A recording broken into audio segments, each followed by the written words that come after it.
So I was thinking about this the other day when I was at work, and I don't know if it was something somebody had said or if it was something that just kind of dawned on me.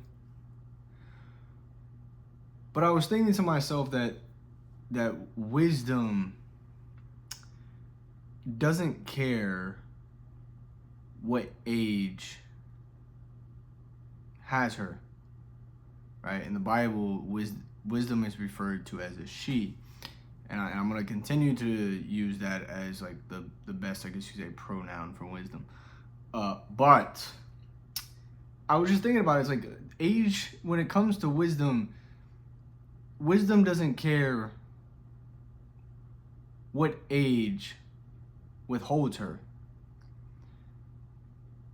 But she does care about who is accepting of her.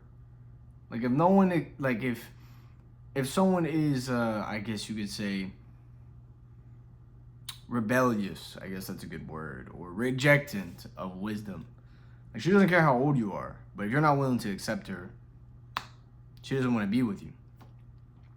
And I was thinking about this because wisdom can come from all types of people. You just have to be willing to accept that she doesn't pay the price of age. That there's no tax on wisdom. There's no. It's whoever is willing to accept. And I was thinking about this because you can have a 100-year-old man give you the wisdom of a lifetime, but you can also have children under the age of 10 that can give you wisdom, and you wouldn't even know unless you were always seeking out wisdom. Because if you're not seeking her out, then you'll never find her. She'll never accept you. And the beautiful thing about wisdom in my few years of life is that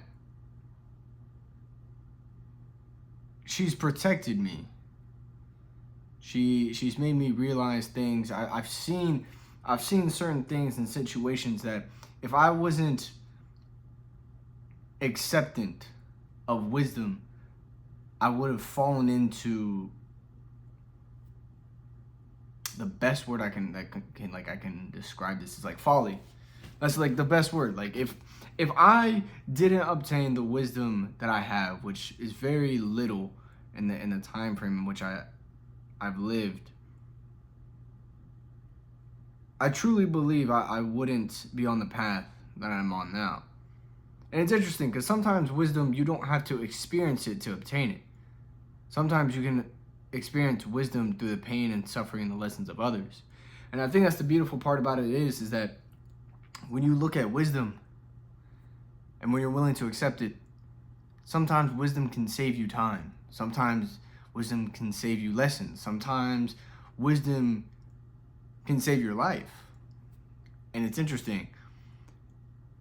And there wasn't really a particular reason why I wanted to talk about this. It was just something that had crossed my mind. It was interesting because I was sitting there and I was thinking to myself, there's some people that go their entire lives and never grow up. Like there are like 80, 70, 60-year-olds who are still children, like fools. Like there's no wisdom, there's no enlightenment, there's no intellect about them. Like there's no value of, or I guess you say from them. It's very interesting.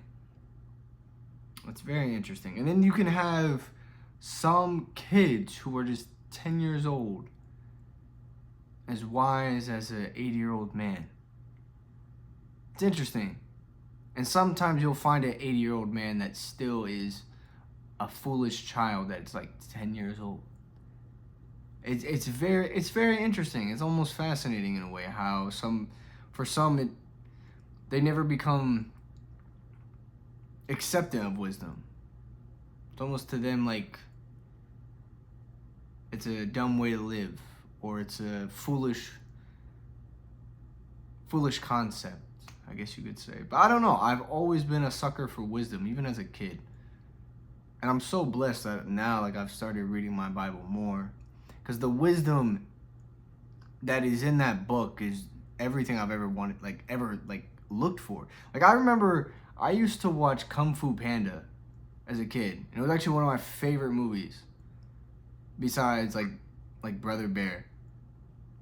And I love watching Kung Fu Panda because of the wisdom that was in the movie. And when I compare that wisdom to the Bible, it's like unparalleled, right? But as a kid, I didn't read the Bible. Like, nobody in the house read the Bible, talked about God, none of that. But it was interesting because I gravitated towards that. I don't know what it was. There was something unique about it. I don't know if it was a gift that God gave me. I don't know if it was just, I don't know. But I say this all to say is, like, you will find people in this life that have experienced so many things and yet are still foolish children. And sometimes you'll find 10 or 11-year-old kids who are more wise than you or me. And I think that's one thing that I will always carry with myself, is that I will never look at a kid and say, oh, he's just a kid, he doesn't know any better. But reality is that kid could have probably gone through more things that you probably went through and is more of an adult than you are. So never be so quick to judge based upon age, because wisdom doesn't judge. Wisdom does not judge. And it's interesting because when we say the word adult, I think Bernie Mac said it best. All adults are bigger children, and all children are smaller adults. So you should be careful with what you say to small children. And it's so true. It's so true. Like, there's no difference between an 80-year-old to a 10-year-old. Matter of fact, I'd argue the only difference is time. I'm gonna say it. That's quite honestly it. I don't think, maybe intelligence. Maybe. But other than that, nah, I don't think there's a difference. And the beautiful part about it is, like, knowing that if we were to all treat each other equally of like with a pure heart, like, we would treat one another as if we were like brothers and sisters. It's interesting. It's very interesting. And I kind of want to add on to this topic before I end the video. But we are all children. Like, we are all children in some way, shape, or form. Like seriously think about it. Like, there's a purity about every single person. So, like, I'll give an example. Actually, I can give multiple examples. Think about someone who constantly plays video games, or maybe someone who constantly, I don't know, paints or plays cards, or I'm trying to think a little bit deeper in terms of activities. But think about someone who plays video games.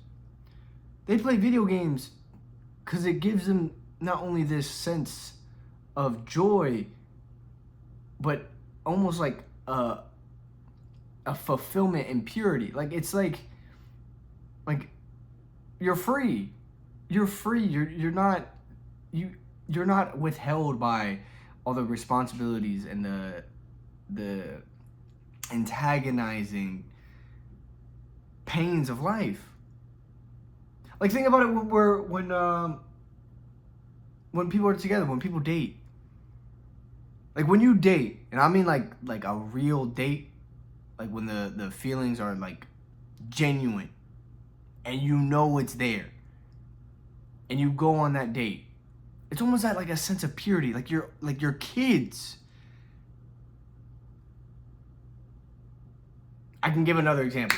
Have you ever, okay, this is gonna be a little bit off topic, but not really. Like, whenever we fart, this is gonna be so hilarious. Whenever we fart, like, we can't help but laugh. Like, if we were stone cold, serious, and just not a sense of purity within our soul, bro, we would not laugh at stuff like that. We would be like, bro, are you serious? Like, control it, bro. You know, but we laugh. It's funny. Like we can't. I don't care how old you get, but a fart, dude, that nothing could put a smile on your face and be like, bro, are you for real, dog? Like, purity, bro. It is a sense of purity. Like, we're literally just children.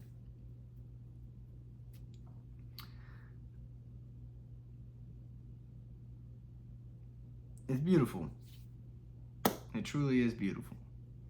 I truly believe there is a sense of purity in a lot of us. I'd argue all of us, because we're all born with it, truly. And I think with that purity, sometimes we can draw wisdom from that. It's very interesting, but something that was on my mind earlier this week that I wanted to go ahead and put on here. So, hope you guys enjoyed this video. Let me know what you guys thought of it. DM me. Let me know what you guys thought. I answer all my DMs. And, man, I'm going to figure out an outro to say to make it like these outros more smooth. Because I'm not good at doing this outro thing.